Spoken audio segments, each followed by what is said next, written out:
Hello, Southport Square residents. This is your Executive Director, Brian Hess, with another episode of Around the Square.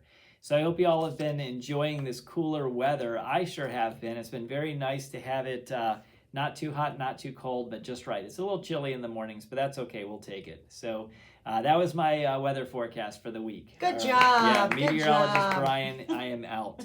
All right, so I'll start with a COVID update. The state of Florida right now, Department of Health is showing the state at 17.3% positivity, and Charlotte County is at 16.4% positivity. So you'll see that the most recent data, which shows information up through January 5th, is still a little high right now, and we're seeing those, kind of escalated numbers up right now at this point. The CDC is showing that the community level, which is basically like how much COVID is in the community, the CDC is showing Charlotte County as yellow, or what they would consider medium risk. So there's definitely COVID around. It's here.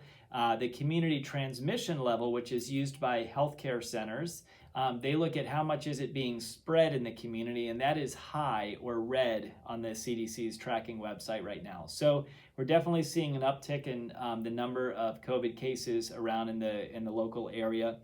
Currently on our campus, we have 2 positive residents, one in our independent living and one in the skilled nursing. We have 0 positive associates at this point. So that's good news still that we're nobody positive on our team. But we'll continue to track and report this information to you all as we move forward. If you've been watching the news, there's talk about a new variant that's out there. Another one? Another one. Oh. It seems like there's always something going on. Yeah. So we'll kind of continue to watch this. If we see significant upticks, we'll make sure that we put in some additional precautionary measures around our campus, but we don't anticipate any changes at this time. Quick Blue Team update. So our wonderful Blue Team friends still here on our campus. They are doing some last minute walks through some apartments, and I know it's been very frustrating that they keep going in and out of the apartments. They're hopefully in the home stretch with the insurance carrier. The carrier is pushed back on a couple of areas and asked for some more detailed information, so they do have to go back into a few areas and look at those. But then we also will be working on the reconstruction process. Hopefully we'll get approval to do that within the month of February. And so our goal is that they'll gain the approvals from the insurance carrier. Their teams are ready to go, and then we'll send out information as to when they're going to get started and where they're going to be and when it's going to impact you specifically in your apartment. So all of that's still on the forefront and being worked through. Significant details still taking place with the insurance carrier and Blue Team. There's been discussion still about the roofing and some of the fence work and soffits under the carports. So there's a lot of different pieces still in the works, and then windows and lanais still out there for final approval and the work to be commenced. Our landscaping company is their designer has been kind of working on the game plan for the campus. That will take a little bit more time to get the final design pulled together. We'll review that and make sure that the design looks good before we give them the approval to move forward. And then we'll pull the trigger on that. It will definitely take a few months for them to work through that process as far as reinstalling trees and landscaping around the campus. Our goal is to add some additional color on the campus. So as we've taken trees out, things like palm trees and other kind of green trees, we're looking to add some trees back that might have some additional color to them. So potentially some crepe myrtles and others throughout our campus, maybe some additional hibiscus to add some additional pop of color across our campus. Our Gables East renovation is progressing still, and I know we've been doing our weekly meetings with the Gables East folks, so I don't want to jump into it too much, but they are still working up on that 5th and 4th floor very heavily right now and finalizing some painting. They do anticipate the carpet to be in within the next week or so, and they'll start to install some of the carpet in some of those areas. And then we will have furniture being placed back in there. The old furniture will be placed back in until the new furniture arrives, which might be as late as June that they're looking to get that furniture in place. So we're still working through that process. We did get our fountains back up and running out in the front area by the flagpole, and then the fountain by the bistro. Very excited to have those back up and no one functioning. warned me that it was coming on, and I was walking to East and it shot on and it scared me. Oh yeah, sure. Well, that thing turns on in the morning. Yes, that's right. It's really fun to see it come back. It was nice to see it back on. Yeah, so very excited to have those back up and running. We are still working on some treatment of the water, just because the water's still got a little algae bloom in it, and we'll work through that. But it is back up and running, and very excited about that. Just a reminder to you all, there was some messaging out about the homestead exemption form, so please make sure that you receive that communication. If you did not get that communication, please touch base with Dawn Ayala so that we can get that worked through for you. But fill out those forms, get those back to the front desks so that we can get them taken care of and sent back into the county. If you have questions, please ask myself or Dawn about the form and how it works. But the goal is to make sure that everybody that's eligible and qualified gets that homestead exemption reported this year. Yeah, just to touch base on that, or to touch on that subject, a lot of the questions that I'm fielding today are what is question number 2? And it pertains to do you have a continuing life care contract as stated in 651 Florida statutes, which most of us don't know what the Florida statutes are. Sure. But if any of the residents are curious to know what the Florida statutes are and how they pertain to a continuing care community, I do have that upon request. If they really want it, I can print that up for them. But for the majority of the residents, the answer is going to be yes. Mm-hmm. Yep. And if you're not, you'll know. Yes. Yeah. Yep, for sure. So that's a great point. So if anybody is curious about that question number 2, just let Dawn know, and we'll pull that information for you so you can read through that. It's a good way to go to sleep at night too. Yeah, the Florida statutes, boy, I tell you, that is some really interesting reading. Yes, for sure. So. All right. Well, last thing I just wanted to share with you, our assisted living and memory care director role. I know David left us at the end of December. He is doing well up in Michigan. I'm hopeful to have a further conversation with him, see how he's enjoying his new place and how cold it is. But anyway, we did hire a new assisted living and memory care director that will be starting with us at the end of January. Her name is Kelly McThenia. We're very excited to get her here. She is coming to us from the wonderful state of Texas, but she has most recently been working in California on interim assignment within Life Care Services. So she already works within Life Care Services, very familiar with how we operate and our policies and procedures and things like that. And she's going to bring a wonderful experience to the table for us here. So as it gets a little closer to time, we will send out communication of her starting with us, but very excited to have Kelly here. In this interim gap between David being gone and Kelly starting, June Vitrano has been with us. She is our interim assisted living and memory care director. She also is with Life Care Services, LCS, and she has been working with LCS for quite some time. And she has been here acting as our interim director and will continue here until Kelly arrives. And so there'll be a nice handoff there. Anyway, so just wanted to share that staff change with you. Hopefully some of you, I believe, have been able to meet Ricardo, our new HR director. He was at the coffee chat this past week, and I think he's seen a few of you around campus. He'll come to our next coffee chat in Gables West as well, so hopefully you'll get to meet him and get to know him a little bit more. Anyway, I hope you enjoy this episode of Around the Square. The pierogies today were so good. Did you have them no, today? I didn't. I should have tried those. So wait, what's going on? What's happening? What? Oh my goodness. Oh Jerry. my goodness, Jerry! Oh, what's going on? Oh my Jerry, goodness. no, Brian, don't lift her. Don't lift her. I can't just like pull her up. No. I'm so glad you're here. Why would I leave her down here though? Look, I fell off the chair. Oh no! I need to get up. I need to get up. All right. Well, I mean, Oh, I dang, don't did know you what like to break do. something or like? Oh my gosh, you dropped all these boxes I everywhere. was sitting on this What's going chair, on? and Oh. it flew out. Oh my And goodness. I think I'm okay. Okay. Are you Yeah. okay? Are you Yeah. feeling all right? I think so. Let's. All right, let's let's see if we can assess. ease yourself. Okay. Ease yourself down to a comfortable Okay. position. Okay. Jerry, All right. obviously, Jerry, can Okay. you move your arms? Yes, I Okay, can. can you move your legs? All right. Test one. Ow, why are you Good Good kicking me? job. Now, let's see if we can, Oh, if, rather than okay. us helping you up, Okay. Oh, I'm so embarrassed. Shouldn't It's I just okay. get up? that's Oh. okay. But Okay. let's see if you can help yourself get up. Okay. Okay, so Okay. let's try to move over so you're on your elbows. Can you get on your Okay. elbows?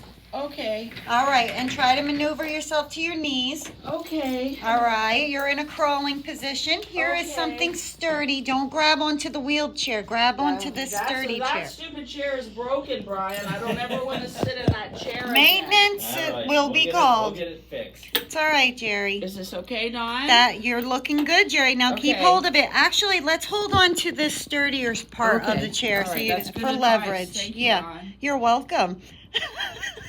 Okay, I'm gonna try to get up. All right, go ahead. Okay, Can you all pull right. yourself up? I'm I holding think I the weight can. here. I think I can. All right, Oh, and I'm look gonna at that. turn, and I'm gonna sit. And make sure you Oh sit. goodness. Oh. All right. Oh. Other than embarrassed, Jerry, how are Oh. you feeling? Well, I feel silly, Well, but I was sitting on the chair. I dropped one box. I leaned over on the wheelchair, and apparently I wasn't very well balanced, and I fell down. oh, I should have had my grabber. yeah. Where is your grabber? Brian, my grabber's in there. Let's show everybody what I should have done. All right, Yeah, grab yeah. your Let's grab. see what you should have done instead of bending over and On falling. the wheelchair. Mhm. I knew it was unsafe, but I did it anyway. Ah, look at that. If I'd only done that, I wouldn't have fell out of the chair. Ah, gotcha. But you have no injuries. You're all safe and sound, and you were I able to do. get yourself up. I do feel okay, but you guys will do an incident report so I get a follow-up, right? Absolutely. That's what Brian will be doing in his spare time. Right. Yes. And Yeah. so that everybody knows you shouldn't lift somebody on your own. You should always if somebody can either get themselves up, if not, call security. And you can always call 911 because we always do a 911 lift assist. So this is Jerry's Tripping with Jerry. Tripping with Jerry. And these are helpful hints for residents. Do's and don'ts. Do's and don'ts, absolutely. So what we learned today is if you are a resident and you see another resident on the ground, do not try to help them up. You can assist them verbally and then bringing them a Prompts and sturdy cues. chair and prompt them, make sure they're okay Mhm. until help arrives. Yes. All And right. we're going to have a flyer in the mailbox with the steps to walk you through how to use the chair to appropriately get up off the floor on your own accord. Mm-hmm. And if not, we always call for more assistance in 911 lift assist. Fantastic. And yes, it'll be similar to this form, just showing a simple diagram on how you can help yourself or help your neighbors on how to get up safely. All right. Thank you, Jerry. And if you're a good neighbor, you don't ask your neighbor to help pick you up. Ah, and why is that? Well, you're just putting them in a bad spot. They don't want to tell you no. And so they could hurt themselves or hurt you. That's why we shouldn't do it. Okay. All right. Well, thank you, Jerry. Thank you, everybody. Hello, everyone with Around the Square. This is Dawn, and today I'm with Patrick Brown. Hello, Patrick. Hi, Dawn. How are you? I'm pretty good. Now, Patrick is our Director of Plant Operations, and today he has a little presentation to provide to everyone. Patrick, tell us a little bit about this. Several residents, staff members, and some guests have asked what to do when the fire alarm goes off. So I wrote a short training on it, and Dawn and I will be going through that very, very shortly with you. Awesome. All right, well, let's see that. Roll that beautiful footage. Hello and howdy, Patrick Brown, what we're going to talk about today is a fire and life safety and what to do when the fire alarm sounds. Some of the items that we'll be discussing is what triggers the alarm. What does the building do automatically? What does the staff do? What do you do? What to look for and what not to do. And then we'll go into the conclusion and then parting thoughts. First of all, I think a good background is what actually triggers the alarm and why does it go off. There's sensors in the hallway, there's smoke, that'll turn the alarm on. It's also a movement of water throughout the fire suppression system, either caused by a leak or if a sprinkler head actually activates. Pull stations will also activate the alarm, and staff can trigger the alarm for fire drills, system tests, that sort of thing. We were talking about activation of alarm, the pull station, the sprinkler heads, and then the strobe and the mini horns located in the hallways. Other people have also asked me, how does a fire sprinkler work? I figured I would share this with you guys as well. Fire sprinklers are highly effective active systems against fires. Over 96% of fires in buildings are controlled by fire sprinklers alone. They're affordable, effective and simple, which explains why every year over 40 million fire sprinkler heads are fitted in houses, factories and commercial buildings. In some countries, these systems are mandatory in such places as hotels, factories, meeting places, schools and museums. Let's look at how they work. The essential components are a water supply system and a fire sprinkler head. The sprinkler head is made up of a plug, a liquid-filled glass bulb, a sprinkler and a frame. When a fire starts, the temperature of the environment rises and the liquid in the glass bulb begins to expand. If the temperature continues to rise, the liquid expands so much that it breaks the glass. There's then nothing left to stop the water and it begins to come out from the plug. When water hits the sprinkler, it's spread over a larger area.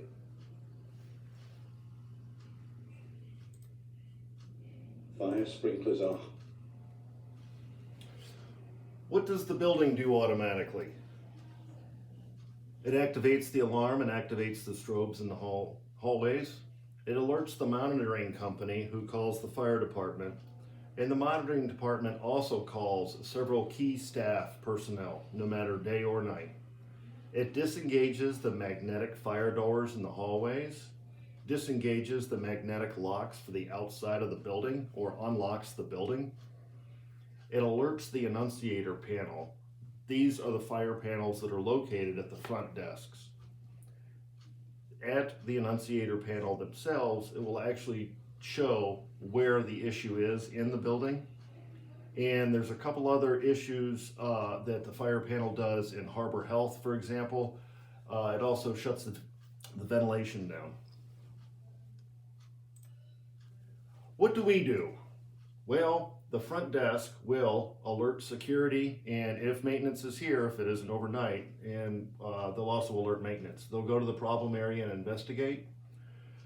Security or maintenance will also meet with the fire department when they arrive on site, escort the fire department to wherever the issue is, escort people out of harm's way if there is an issue, and if it is a serious issue, we'll also account for people, staff, residents, guests, anybody else that's in our building.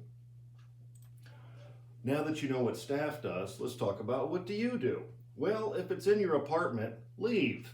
Shut the door behind you.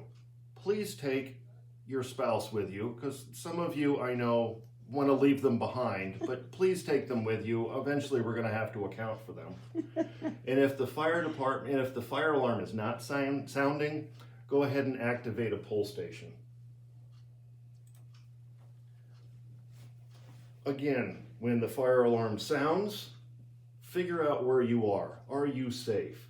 Just plain stop. Figure out if you are to remain in your apartment. In other words, if the fire isn't in your apartment, stay in your apartment. You're safe there. If you're in a common area and there's no fire or smoke there, stay there. If you're outside, stay there. if the building is broken up into fire zones, if you're in one of those fire zones that has no fire, no smoke, you are absolutely perfectly fine. The zones are actually rated 60 to 90 minutes of safe. What does that mean? That means if the fire is directly beside you or beside the fire door and you're on the safe side, you are fine for 60 to 90 minutes. If there is an issue where you are, leave the area. If you're on one of the upper floors and are unable to safely negotiate the fire escapes, get into the fire escape or behind the fire doors, close the door behind you and stay there. The fire department and staff will come and find you. Remember, find the exit, use the stairs, exit the building.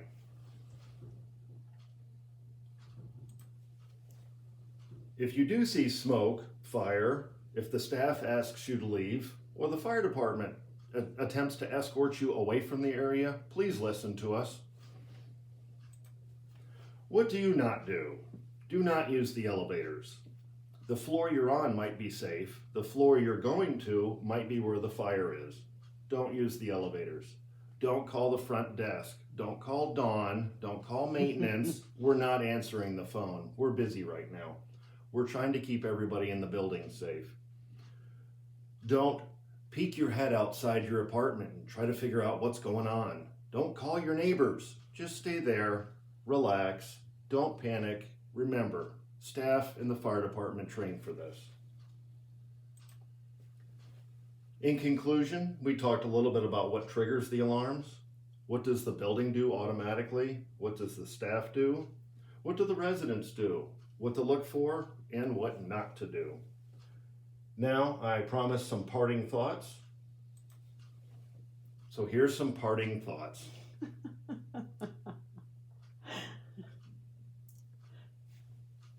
In case of fire, do not use elevators, use water. I love that. Yes, I love it. Thank you, Patrick. You're Right, welcome. Patrick, well, that was very informative. Thank you. You did a really good job. Thank you. Yeah, I love the signs at the end. That Do was not my- do not use the elevator, use water. Yes, that works much, much better to extinguish a fire. Yes, and the elevator is just so inconvenient to carry around. It's very, very heavy. Yeah, it is. Yes. So thank you for that presentation. Do you have anything to add to that? Parting thoughts. Parting thoughts. Think about this. What's the difference between a fire drill and an actual fire? Nothing. They're both treated exactly the same. Mm-hmm.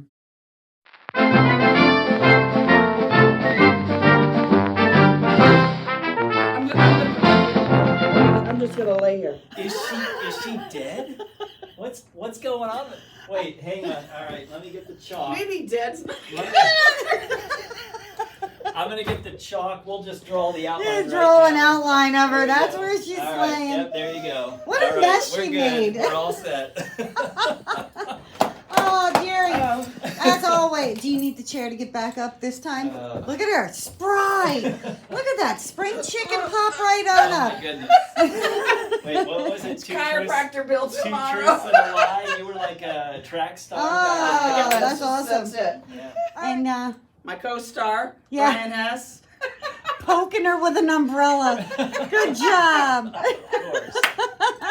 Tripping and poking. And so I want to thank my co-stars. Yay, Yay. there we are, the stars of Tripping with Jerry.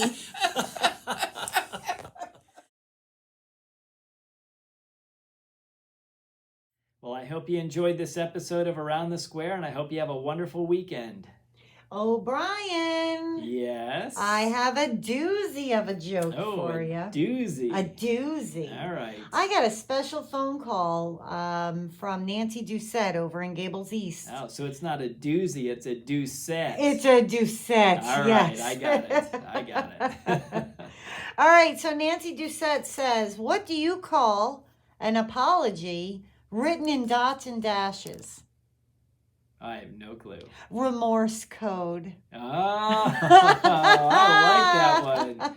Remorse code. Do, do, do, do, Yeah, do, that's do, right. do, do. I'm Dots and sorry. dashes. I love it. I love it. I thought you were going with like, have you ever seen those little figures on the computer that you can like do dashes and slashes and dots and make a figure? And yes, you can make a wave out of Oh it. my Yeah. gosh, yeah, that's what I thought that you were going with, and then Remorse Code came out of nowhere for me. So that was awesome. Wonderful joke. I appreciate it. Thank you so much for sharing, Doucettes. Have a wonderful weekend, everybody. Bye.